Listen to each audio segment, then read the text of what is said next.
and welcome to tonight's Transitioning Youth webinar. This webinar is brought to you by Prince George's County Public Schools and the Prince George's Provider Council. My name is Dora Lee Palamos, and I am the Assistant Supervisor of Secondary Transition here in PGCPS. Our office's goal is to provide information and support to all PGCPS transitioning youth and their families as they start planning their lives post-high school, whether it be in the area of post-secondary education, training, employment, and or independent living. We want everyone to know that this session is being recorded, and the recorded version of this webinar will be available within 2 business days and can be accessed by visiting our Transitioning Youth information site, which is tinyurl.com/PGCPS Fair. I'm going to add that in the chat after. Closed captioning, ASL interpretation, and simultaneous Spanish interpretation services are also provided during this webinar. If you are on a computer, you can access the interpreting services by clicking the interpretation globe and selecting Spanish. If you're using a cell phone, tap the ellipsis icon on the bottom right, tap language interpretation, and then select Spanish. And then we also have Mr. Antonio Vigil, who is our American Sign Language interpreter that you can spotlight as needed. If you have any questions during the presentation, please type them in the chat box, and we will be moderating the chat, and we will also have time for questions at the end of the presentation. Now I will go ahead and turn it over to our Prince George's Transitioning Youth Work Group Chair, Ms. Kiera Bragg.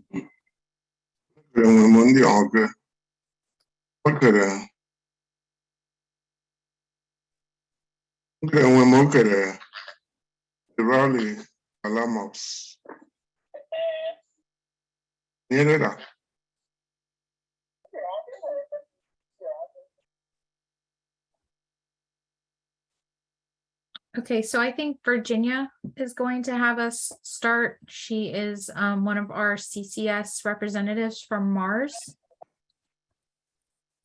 I'm here, Jennifer. Sorry, it was on mute. So hello, everyone. My name is Kiera Bragg. I am the Transitioning Youth Supervisor with Total Care Services, and I sit as the chair for the Transitioning Youth Committee with the providers of PG County. We are coming to you tonight to bring another Transitioning Youth Fair. We have a lot of great information for you all tonight, and it's basically concerning what happens when you have a coordinator, what we like to call the CCS. So have your questions prepared. You can place them in the chat box, and we are going to go ahead and get started. Okay, good evening, everybody. My name is Virginia Thorogood. I am the TY lead or Transitioning Youth lead for Mars, which is a CCS agency. And so what we want to do is try to start off with letting you know how to actually get a CCS. So this will be the beginning process. So this is literally starting from scratch. So first you would have to apply to DDA. So you should apply and you have to complete an application and mail it off to DDA. Then the eligibility process and determination, a comprehensive assessment will be done by a CCS agency. This agency will be randomly picked by DDA, which does not mean that that is going to be your CCS agency. However, they will be handling your information until it is time to this process and DDA makes their decision. And then at that point, you would get to choose who you would like as your CCS agency. And that's where the CCS agency choice letter comes into play. All right, so what are the roles and expectations of the CCS agency? So the CCS agency will do the waiver coordination. So the waiver coordination is that the The CCS was actually hold a meeting.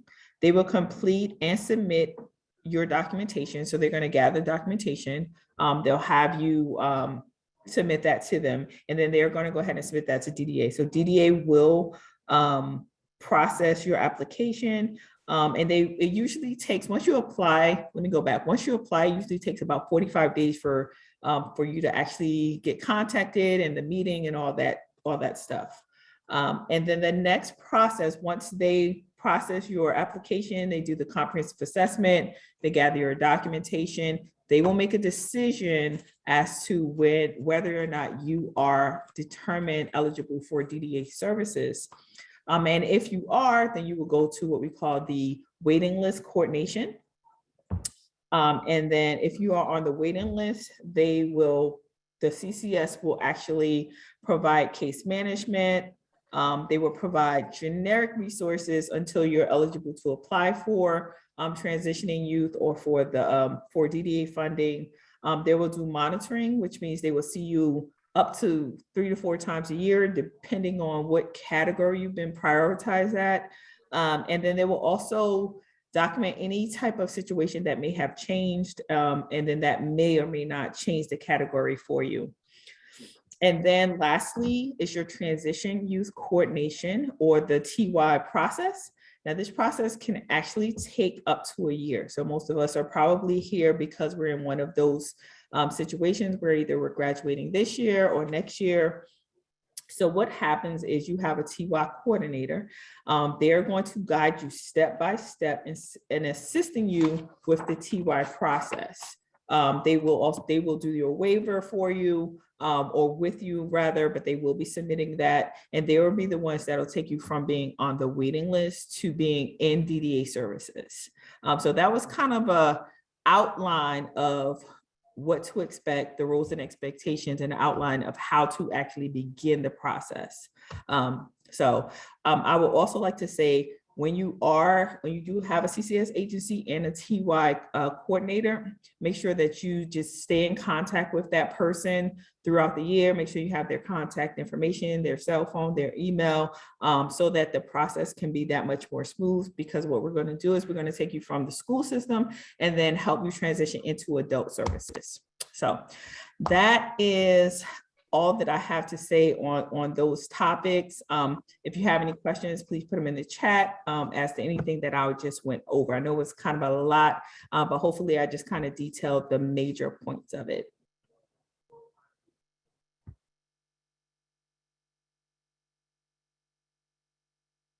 There we go. Hi, I'm Carla Robeson. I'm with Optimal, and I'm going to be talking with you about the community coordination. What happens after you've made that selection? You've now, at this point, you will have submitted your application for service, received that comprehensive assessment, been deemed eligible, chosen your agency, and now you've probably gone through the TY process, or you're in the process of doing that, and you're wondering what's going to happen next. Well, the community coordination piece, that's really that part where your coordinator of community services, the person that will be known as your CCS or case manager, is going to help you and your loved one, your child in this case, move from school services into receiving the services they need out in the community. Now, you're going to see me turning my head because I've got a computer that doesn't get on the internet, and that's where my document is, and this one that does get on the internet, and that's where you guys are. So if I turn my head, that's what I'm doing. So your CCS, your case manager, should be that friendly team player for you, that partner. And any of these agencies here tonight are able to do that for you. They will be that partner, and they will be a well-informed partner, and they will be a contact person with providers. So one of the things they're going to start off with is navigating those DDA services. What does this all mean? That's what you can go to your CCS with. You can say very honestly, I don't understand what this is all about. What am I supposed to be doing? They'll guide you.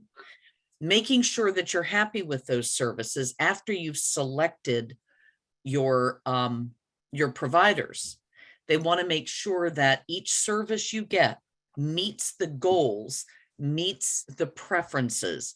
And honestly, your loved one goes out to receive these services. And well, is this a required thing? I don't feel my son will need any services. That can be addressed. I see what you're asking.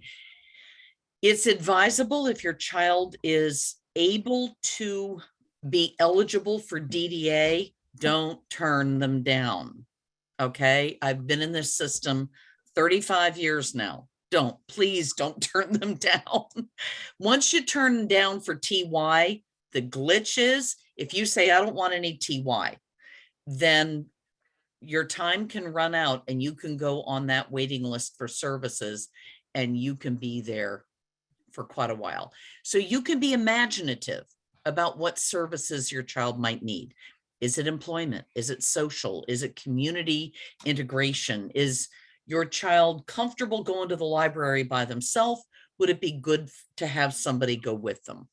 All of that comes about with the third bullet that you see on this page, and that's a development of your PCP. Again, with the acronyms, right, guys? PCP, person-centered plan.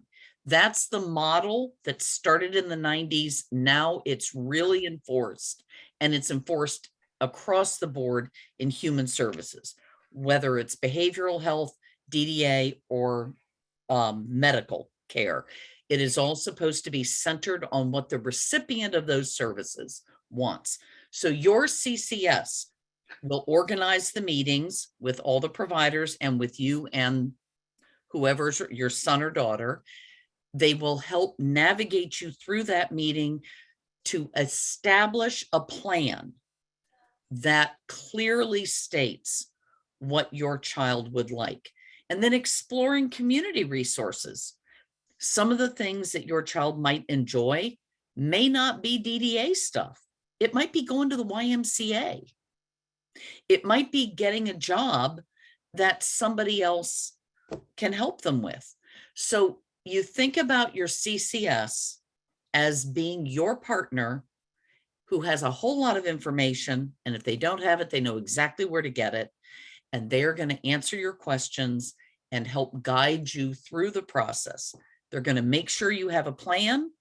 They're going to make sure the services that your child gets are services that really meet their life needs and make them happy. And again, you have multiple agencies here. You have a choice. Make sure that you exercise your right to choose. And these are all wonderful agencies.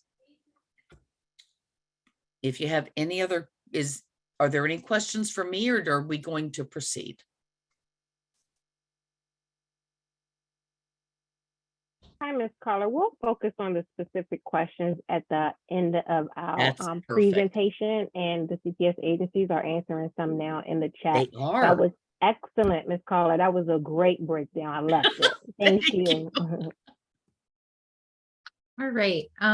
Hello, everyone. I'm Jennifer from Resource Connections, one of the supervisory team leaders that oversees our transitioning youth. I'm going to go a little bit, I'm just going to piggyback kind of off of what Virginia had discussed initially about transitioning youth coordination. So a lot of people might already be with a coordinator and have received waiting list coordination, or maybe you aren't working with anyone yet, but you may be, your son or daughter may have been determined eligible. So you want to make sure that if your loved one is about to exit school or they're in their last year or so, that you do have a CCS that is assigned to your loved one and consistently working with you with the TY process. So some of the important things to kind of go over and for you guys to really grasp as far as this process is making sure that you gather and keep any supporting documentation. I know that the school system is really good with ensuring that parents or loved ones receive a copy of their most recent IEP. which is very important, making sure that a current and active IEP is one that you provide to the CCS, making sure that you have the most recent psychological evaluation.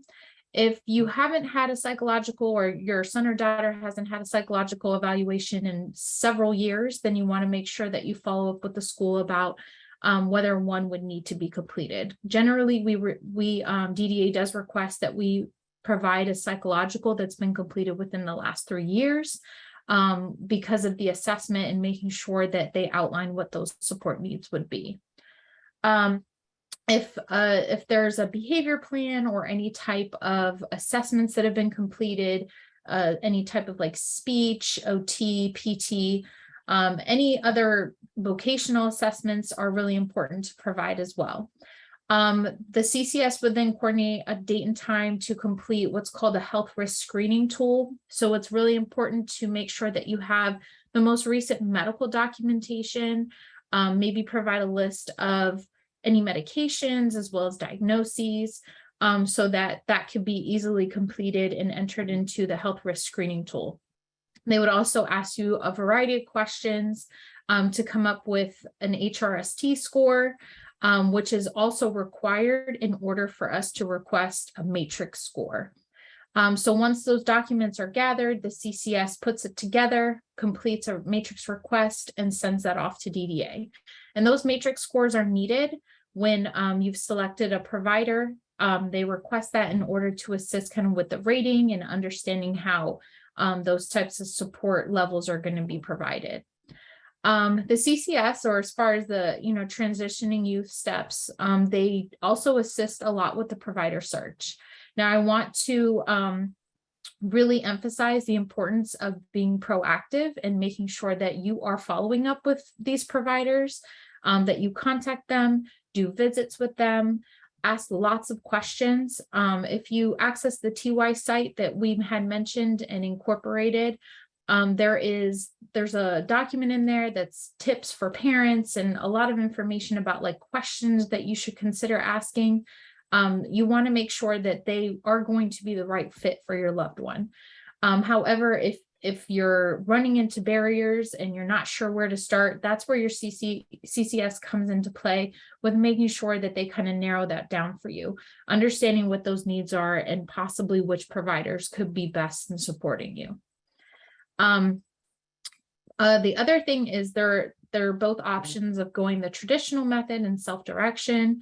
We're not going to go into much detail about self-direction this evening, but if there is the desire to go self-direction, then the CCS would also assist with that and understanding what that entails, the process, and really kind of providing guidance on that.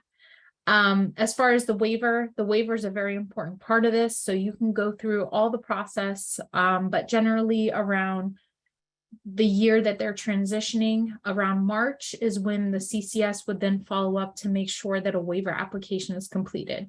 Now, it's really important that if your loved one doesn't have SSI already or SSDI, that you do apply for them to kind of go through that process, because having SSI is going to really make the waiver portion easier. And I know Melanie is going to go a little bit over benefits enrollment towards the end, so she can kind of discuss a little bit about that as well. But making sure that you apply for that, because a person cannot access DDA services unless they are eligible for the DDA waiver.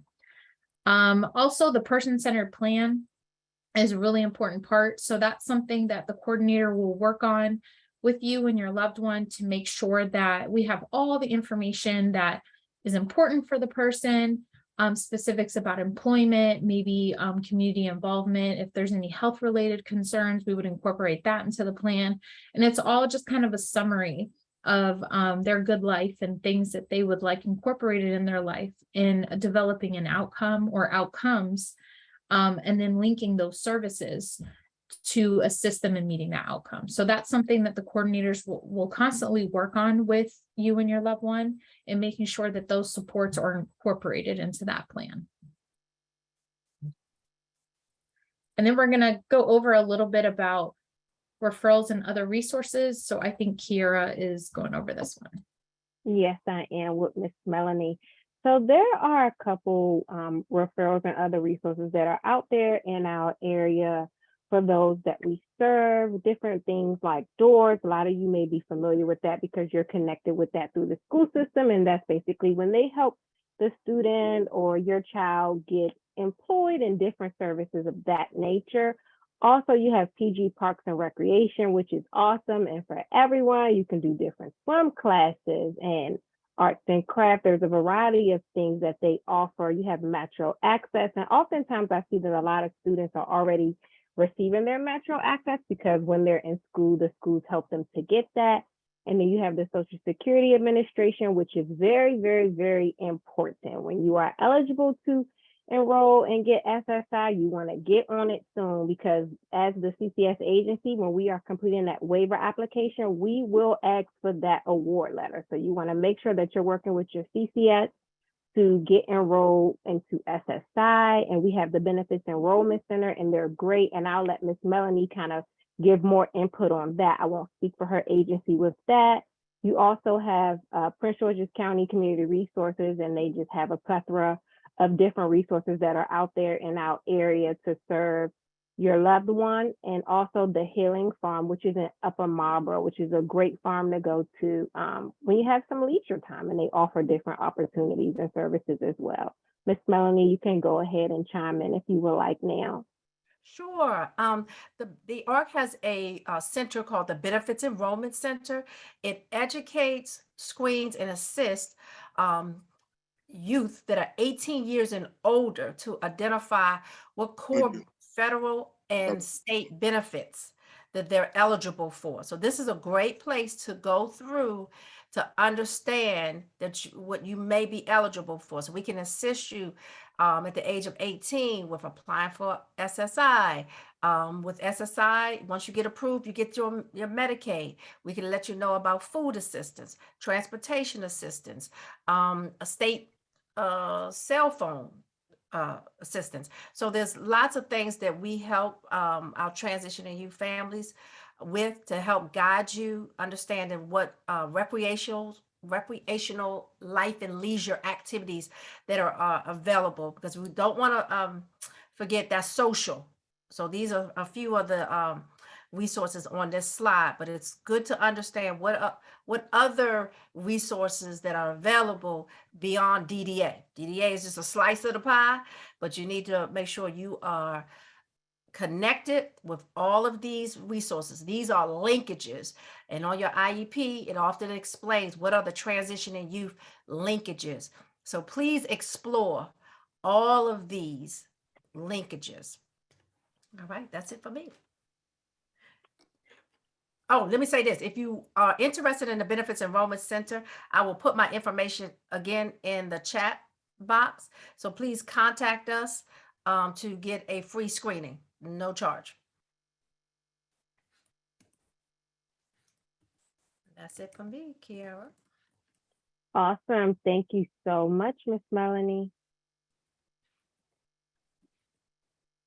You can go ahead to the next slide, Jen. Okay. So now it is time for questions and answers. A number of you have submitted a lot of questions in the chat box, which is great. At this time, you guys can also continue to post your questions. If you would like, you can go off mute and ask your questions. So we're just going to continue to ask questions. I do believe that some of you submitted some questions, so I'm going to look up some, or if Dorley, if you have them at your fingertips, you can kind of share one with us at the moment. Hey, Kiera, just real quick, because Carla had mentioned that when I had brought up self-direction, that a couple of people had questions. Okay. So I don't want to go into a lot of detail about self-direction and traditional. I'm going to go over, just kind of briefly go over it. I think as the committee plans on holding a webinar that would be specific to self-direction. Yeah. But there are two methods of service delivery. So traditional would be where a person would select a provider agency, and that provider agency would provide that service to the person. Self-direction pretty much entails that you would work with the team, which will consist of the CCS, the person, a parent or whomever is involved, You would also pick a financial management agency. And a lot of times people have an option to select a support broker to kind of help them with that process. So that team actually works together, and the person would then dictate what services they need and how it's going to be implemented. So they would be responsible for hiring their own staff, making sure that those supports are being put in place, outlining what that schedule is going to look like. So literally self-direction in the name is pretty much what it entails. You would be directing your own services by hiring your own staff to work with that person. There are other options where you could hire or use an agency as a vendor, which is another option. But like I said, we could go into more detail and specifics during a separate webinar. But just to understand what those different service delivery models are, that's kind of like a general summary. That was great. Thanks, Jennifer.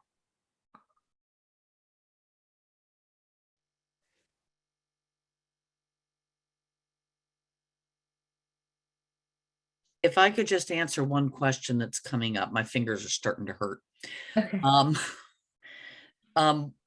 Woman has asked here, and one of the moms has asked, is SSI determination when the person is 21 based on the parent's income? The answer is no. And that starts at 18. If he received SSI at birth and reapplied 7 years ago, so he's in the system. You apply at 18 because if they are under 18, the parent's income is included in the formula. Once they hit 18, Social Security considers them to be what they call a household of one. So it's an individual, and it's only based on their assets and their income. So that's another reason. One of the things I get out there and stump about is getting ABLE accounts, getting future planning done, getting that stuff taken care of so that your child doesn't end up with too much money in the bank and not qualifying. Now, the reason SSI is important, because some parents will say, my child doesn't need that small amount of income. Maybe not, but the medical assistance is how all these waiver programs are paid. And medical assistance is also that lifelong medical insurance that's going to pay for a lot of really good stuff for your child. So please don't turn down benefits. Please don't. Mr. Woodland, I believe you had a question. Yes, hi, thank you. Thank you for the excellent information thus far. So I think they might have answered it, but I didn't see it directed to me. So I have the DDA waiver letter of eligibility, but my son, he doesn't graduate or he doesn't go out of school until next year, but I have not received any information from, I guess, a coordinator. Is that something that I need to do myself, contacting the office, or? Yeah, so if you haven't been assigned a CCS agency, or a coordinator hasn't reached out to you, then it's highly recommended that you contact the Southern Maryland Regional Office for DDA. Okay. And you can actually ask to speak with Nicole, who would be able to address those questions. And we can actually include, if someone has her information, we can include that in the chat. Okay, thank you. She may also be doing a brief information session soon, so that information may be coming up soon as well. All right, so Nicole from the regional office where I got the letter from. Nicole Shepard, yes. Okay, thank you so much. So let me say this, Nicole will be doing another session, like a four-part series on DDA, November 15th at 12. It's a lunch and learn. So I will provide that information to Darrell Lee so she can make sure all the attendees can participate in that webinar. And it also will be on the website, the School Systems Transitioning Youth website. And I think Darrell Lee might have put it in the chat box, but if not, we'll put it in again. Yes, we did several times. Thank you. And then I'm going to add it again after asking these questions. So we have a few pre-submitted questions from our participants. So one of them is, what are the most important steps before my child turns 18 and 21? Want me to answer? Yes. I can Yes, chime in. I often feel one of the important steps is to have a discussion with the school team about the psychological, when the psychological report is going to be done before your child exit school. One of the important things is having a vision for your youth. Another thing is to start working on some of those resources that you want to think about. Transportation, being prepared with documentation of your child's disability. So when they turn 18, you are ready for them to apply for these benefits, and you have documented that the child has a diagnosis that is long-term, chronic, and it impacts their daily living skills, health, and safety. So being able to share their limitations with the team. These are some of the things that you need to think about prior to them turning 18. And thank you, Melanie. I would also like to chime in Hello. to be ready for transitioning from school into adult services. I would say the major two things, I would say apply for Medicaid at 18 and also apply for SSI. So those two major things are going to help you be ready to apply for the funding for adult services. So once they turn 18, definitely apply for Medicaid and SSI. And that's going to get you really ready to be transition as far as the funding goes through DDA. Yes, thank you, Virginia and Miss Melanie. Those were great points that you guys made. Oftentimes on the CCS agency side, what we see is that a lot of parents and families have not signed up for SSI yet, and it kind of gives us that delay on getting that waiver approval. So the earlier you do it, the better it is for you guys and the team, because sometimes you can get denied and then you want to go through the appeal process, which can take some time. So thank you, ladies, for bringing that up. That was a great point. Oh. Hello. I just want to recognize Danielle from Independence Now. So I'd love for Danielle to share the self-advocacy activities that Independence Now offers. So just real quick, I think we had a parent with a question. Okay. It's Lori. Yeah. My son is in his 9th grade, and he's about 14 years old. I'm wondering about how to start all this process of support for him. You can certainly, like we talked about, you would apply for DDA services. If you go to the DDA website, which we had also included here in the chat, if you scroll up, you can apply for DDA for him. It's not too early to apply. Just make sure you have all the documents that are needed in order to submit that application. Okay, thank you. Mm-hmm.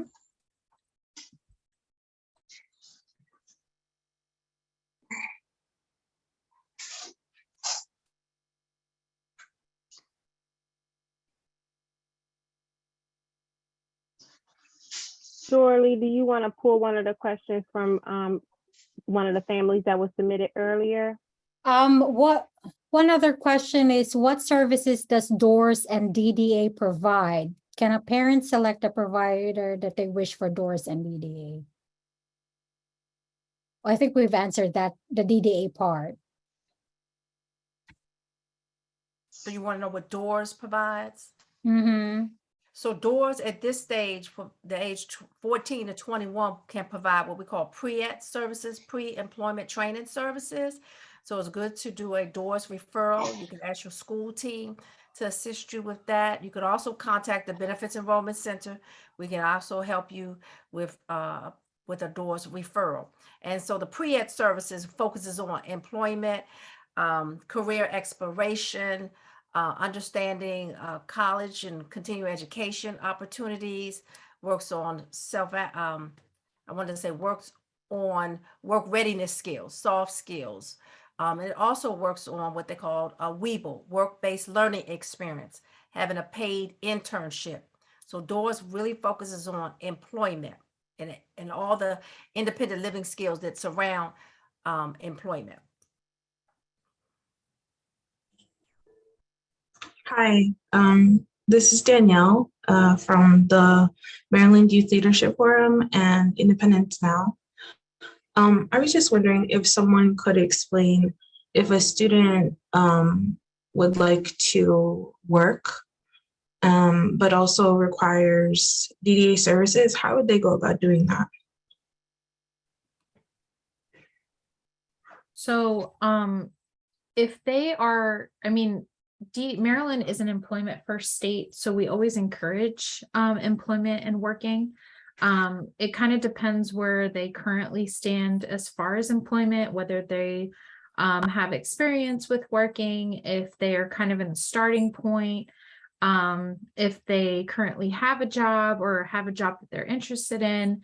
DDA services can actually support that person in not only securing employment, but maintaining employment as well. So if they assist with finding a job, DDA services could actually assist with ensuring, with providing job coaching supports, which would assist with maintaining that job if there are any concerns that come up, or if there are promotion opportunities that they're interested in, that job coach could actually assist with that process.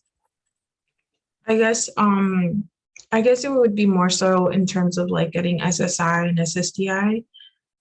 Those are income based. So in terms of like holding a job that's like higher than the minimum,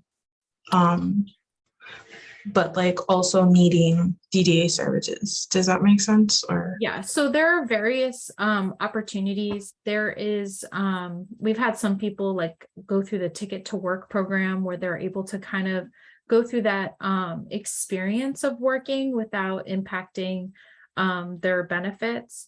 There's also an EID program which allows people to kind of continue receiving Medicaid if they're making a certain type of income.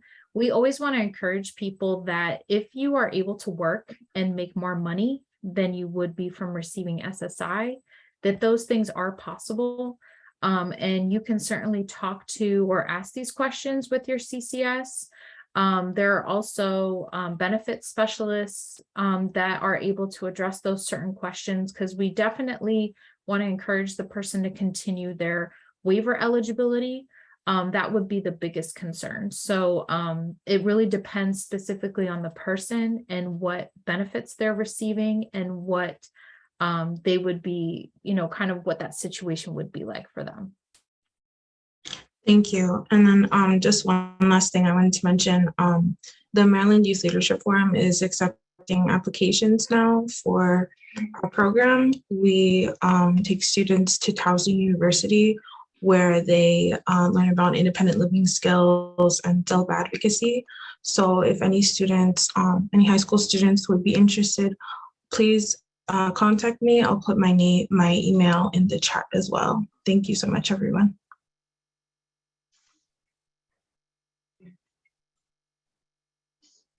One of you guys want to answer the question about guardianship? Oh, I noticed.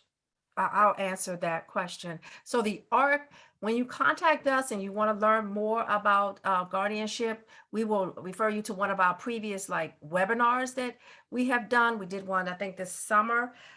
We do not apply for guardianship. We do not do guardianship. We think of guardianship as a tool for what we call supported decision making.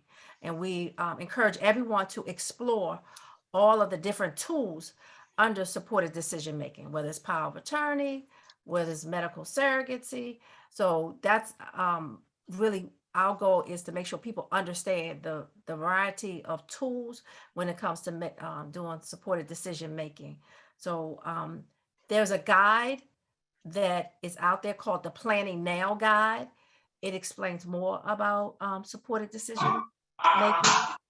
So you can contact me at the ARC. I'll put my information again, and I can refer you to that information.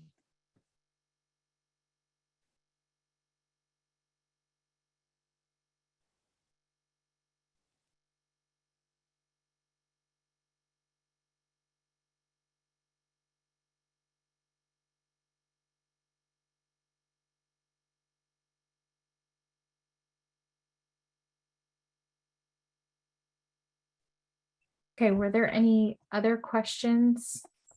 I did see someone else ask about a point of contact for DDA. If you scroll up in the chat and we can include it again, Nicole Shepherd is, she manages a lot of most of the TYs at the regional office. So you can certainly reach out to her about DDA questions. And as Melanie mentioned, there are going to be some upcoming sessions, which has been included in the chat as well, where Nicole will talk about DDA and how to apply and amongst other things. I'm also going to paste in the chat the ARC US Future Planning Center. It's an excellent place to go to learn more about future planning. Thank you, Melanie. That's the one I was looking for. Thank you. No, thank you, Carla. I was looking for that planning now. So we tag team on that one. Good teamwork. Well, I used to be at ARC Frederick and I did the futures planning. Awesome. Does anyone have any general questions about the CCS, transitioning youth, or the DDA application? Does everybody know where to start?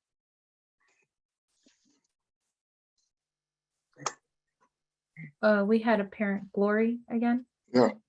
Thank you very much for that information that you gave to me about how to start early. And I'm gonna make sure that we start working on that. Yeah, we always encourage people, it's not too early. We always tell people to apply.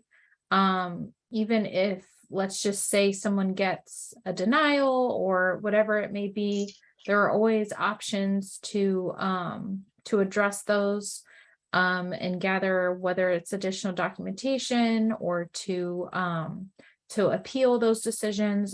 There are various options. So I say it's never too early. So definitely go ahead and apply. I would agree. Never too early. Never Yeah. too And early. if you, I don't know if we included, I'm pretty sure Doralee included it a million times. The link for the PG County TY site. If you go onto that site, there is a lot of the information that we talked about today is actually on that website. There should be a separate tab for different resources. There are various documents that are included there. So you can actually also find the DDA application, or at least the link that's listed there. There's also information in a flyer about benefits enrollment, Metro Access, SSI, Medicaid, a plethora of information. So just make sure that you kind of go over and take the time to really explore that website, because there is a lot of information. All right, thank you. And Ms. Phillips? Yes, I apologize. I lost a connection during the program, so it could be a repetitive question. My son he's 18 years old, and he does also have all the benefits. He has SSI, and no one ever talked to me regarding any of this program. So at this point, is it best for him to reach out to Nicole Shepherd, or is there some other options at this point? Well, he would be able to access DDA services when he's 21. So starting within that last year of school is going to be what's most important. Obviously, if he's 18 and you guys want to start the process and work with the CCS, you can certainly contact Nicole and see where he is on the waiting list. Okay, yeah, because this is his last year in school. So, okay. So Thank you so much for that. Even if it's his last year, he still won't be able to access transitioning youth services through DDA until his 21st birthday year. Oh, yeah. Okay. Okay, great. Good to know. So Thank you for answering that. have you applied for DDA for him before? No, this is all new to me. Not really. Okay. I heard Okay. about Doris before a few years ago when he was at middle school. He goes to Montgomery County, but he's under the non-public school with PG County. So no one have ever discussed this program with me. Okay, step one for everybody. Step one, apply to DDA, make sure you have a most recent IEP and a psychological eval, any other evals like OT, PT, speech, any of those things. gather them up and send copies of them along with the application. Step 2 is that Okay. comprehensive assessment that we talked about. And guys, just as a plea from me, I head the team that does comprehensive assessments for Optimal. Please, when you get the phone call that says, I need to set up an interview for you, please answer the phone call. Please set that interview up and be there. We are trying to get your child into service. Please do that. All of us at all the agencies will thank you. And once that's in, you're going to get a letter back stating whether or not he's eligible and how to select an agency. And then once you select that agency, your CCS will take it from there. Ms. Williams? Hi, I had a question about SSI. So my son will be turning 18 next month. And I'm not sure how long the process is for applying for SSI. Is that something I should be doing now, or I have to actually wait until he actually turns 18? Wait till he's 18. Yes, please. Okay. Yeah, because they'll use any Because I wasn't excuse in the sure book how to long the turn him process down. was. Okay. You have to wait to be 18, like Carla said. 18 makes you a household of one. If you apply before 18, they might consider your income. So you want to, Okay. after the 18th birthday, and you can contact the Benefits Enrollment Center, so we'll give you all the information for your documentation. Please remember, record keeping is very important. Someone asked, what should you be doing before 18? Gathering up the record keeping, making sure all your documentation, the diagnosis, medication, how long you've been going to this particular doctor, listing all the ailments or medication or everybody that you see, because you're trying to tell them this person disability is ongoing and chronic. So a lot of times when people come to apply for SSI, they haven't gathered up all their documentation, all the doctors they visit, the names of the medication, how long they've been taking the medication. It's very detailed, and you want to have all that information ready. So that's what you could be doing right now. And then you'll be ready once he turns 18, right the day after he turns 18 to apply. But we can assist you with that information. I remember you telling me that, and I think I have everything. Okay. I wasn't sure how long the process was. So is it something that you start early with? But if I start at 18, then I should be good. So 18 is that magical number that everyone considers the youth is with a disability is a household of one. So that's why you don't want to do it before, because they will look at your income. So my next question is, my son is currently on the autism waiver, and he's going to be graduating actually at 19 and not 21.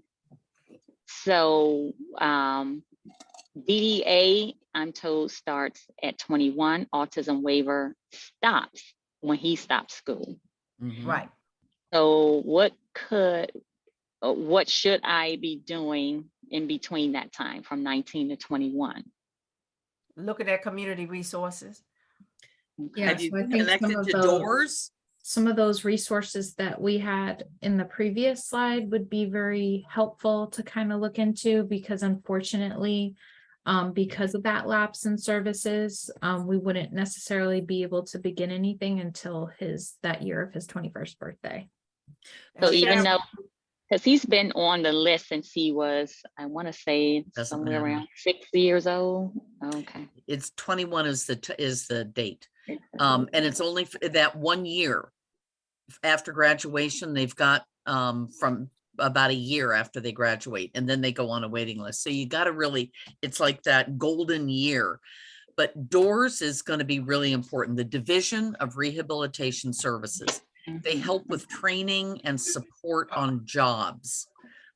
But the other thing to consider, depending on how your child's disability manifests and what his behavioral challenges are, if there is a mental health component to a child's disabilities and they are 18, you can check into behavioral services, behavioral health.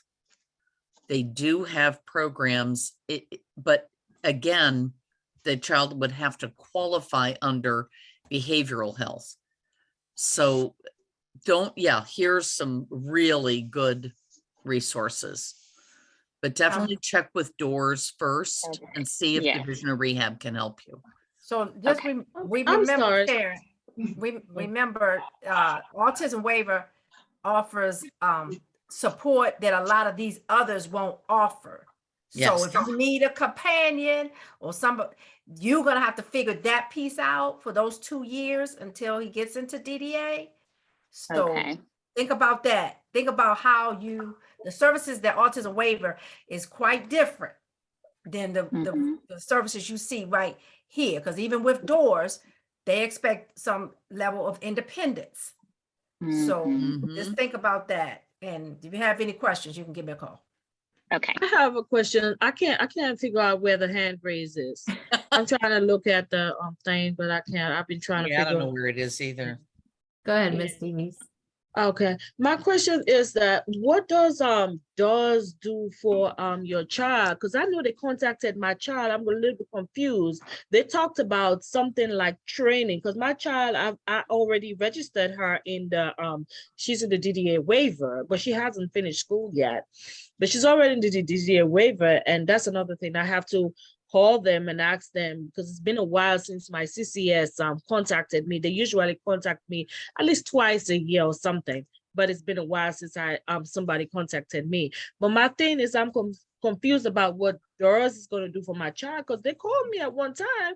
They said it was going to do something like a training or something with my child, and then all of a sudden I didn't hear back from anybody. So DOORS between the ages of 14 to 21 offers what they call pre-ETS training, pre-employment training services for youth. And it focuses on career exploration, focuses on work readiness skills. Very It focuses good. on Thank you, Beverly. counseling on post-secondary education. It focuses on self-advocacy skills and finding a paid employment opportunity. They call that WEBL, a work-based learning experience. So this is the time for everyone to contact their DOORS office, whether it's Lanham or Suitland, so that you can have a conversation with the DOORS counselor so that they can share more about connecting you with pre-ETS services. And then as you get older, they may connect you with additional services. Yes, I did contact them for the prep services. That's what they contacted me for the other time, but I, just got to follow up with them. Yeah, they didn't follow up at all. Yeah, so you got to follow up because that's the thing. They might call and then they might switch counselors. So you want to follow up. You can find out who your DOORS counselor is through your teacher at your school, but you can contact either the Suitland or the Lanham office. Be persistent. Okay. Everybody has to do the follow-up. I can tell you that with all systems. Everybody. Yeah. There's a lot of follow-up. Okay. My child already, she has Medicare. Is that, I think it's a merit group. So that's the Medicaid that you guys are talking about, right? Yep. Yeah. Okay. Yeah. Okay. So all she needs is the SSI. So contact the Benefits Enrollment Center so we can tell you what you need, what elements you might be missing. You might have everything. So we're going to do the check off. We're going to run down the list. The to make contact, you say contact who? The It's Benefits right here on Enrollment the Center. screen. I'm gonna put the And it's number. also, it was in the chat as well. Sometimes you just have to scroll up because people are asking questions, so it kind of gets lost in there. Okay. Miss Kamara, I think you had a question. Thank you. Can this Yeah. page be sent to families? We're that would recording be this, so great. it's gonna be on the site, so it'll be constantly accessible. Yeah. Hello. Yes. Yes. Thank you all so much. These are very important information because I sure needed these.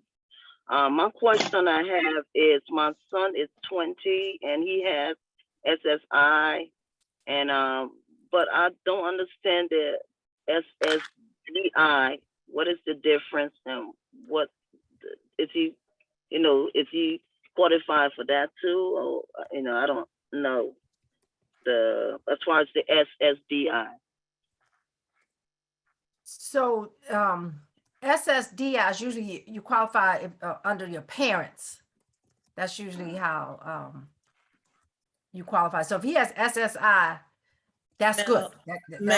Okay, go ahead, LaQuan, go ahead. It's okay. Parents often get this confused because they see the disability in the name. Social Security disability is primarily for those over 18 who have a work credit history, meaning you did not have a disability, you worked a number of years, and something happened before you turned 65 that caused you to limit your ability to work. So that would not be the application process for him because he doesn't have work history. You need to have at least 10 years of work credit history to get SSDI. That's a different funnel. Okay. People just often get it confused because they see the word disability in the title.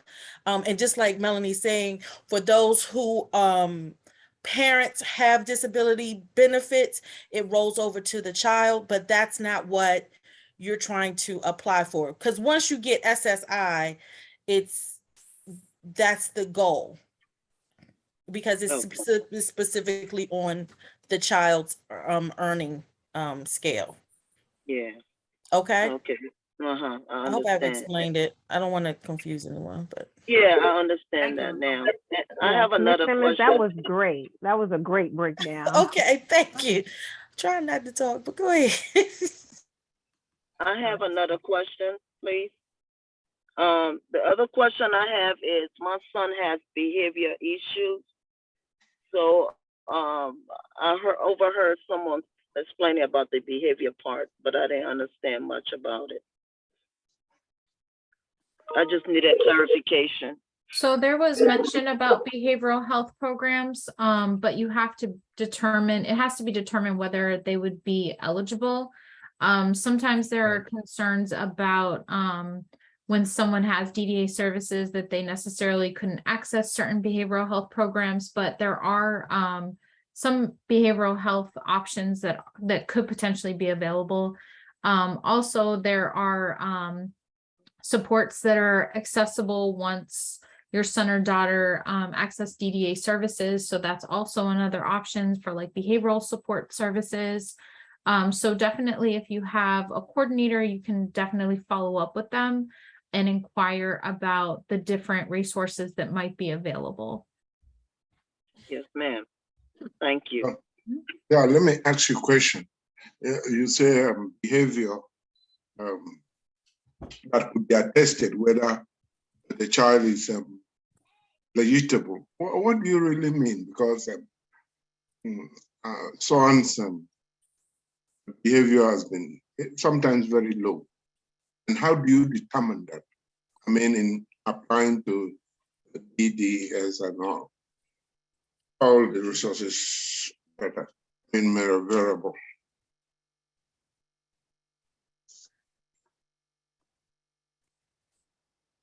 Are you inquiring about the behavioral services that Ms. Carla had mentioned? Yeah, I was acting in connection with that.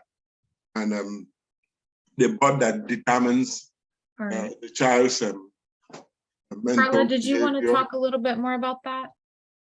Okay, what I was referring to is that very often you will, well, I can't say very often, that's an overstatement, but there are times where somebody, as Jennifer said, with a developmental disability may also have mental health and behavioral. When you say behavioral health, those are mental health services. Mm-hmm. So they can coexist in an individual. They're not exclusive. So to say somebody with a developmental disability cannot have a mental health diagnosis is false. They certainly can.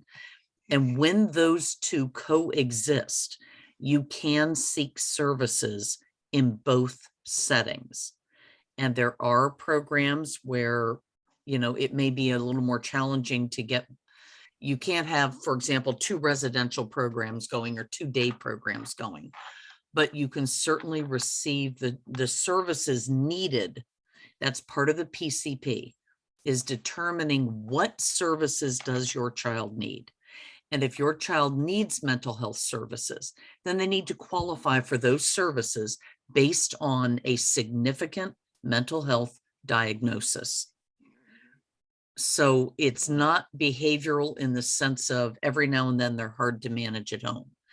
It's behavioral health in the sense of they have a major mental health diagnosis that is co-occurring with their developmental disability.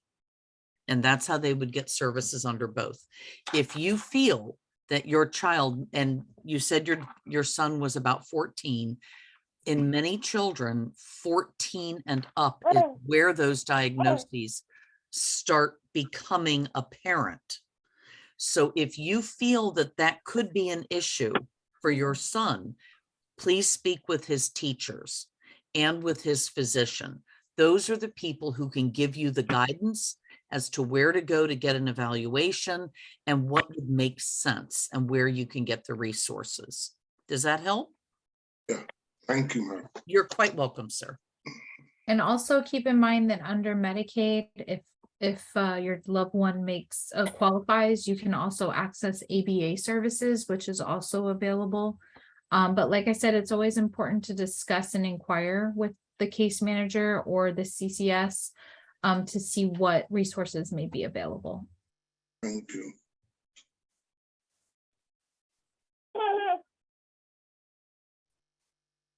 All right. All right, I think Kiera is busy tonight. Yes, thank you, Jennifer. You can go ahead and close us out. I will say this one thing. Thank you all for coming out tonight. I truly appreciate you guys coming out. And it sounds like a number of you need to apply to DDA. So that is your first step.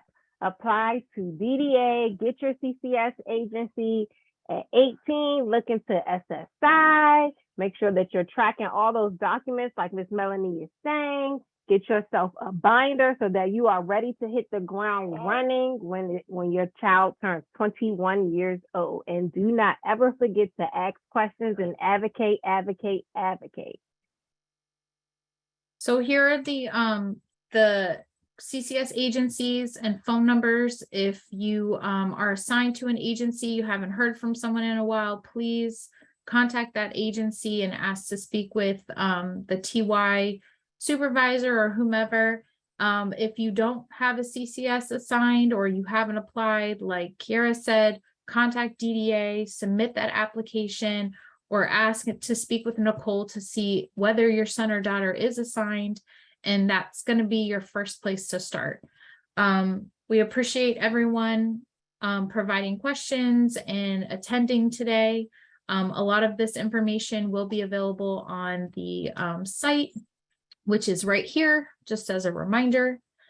And definitely, if you have any further questions, please, like I mentioned, follow up with DDA or the assigned CCS agency.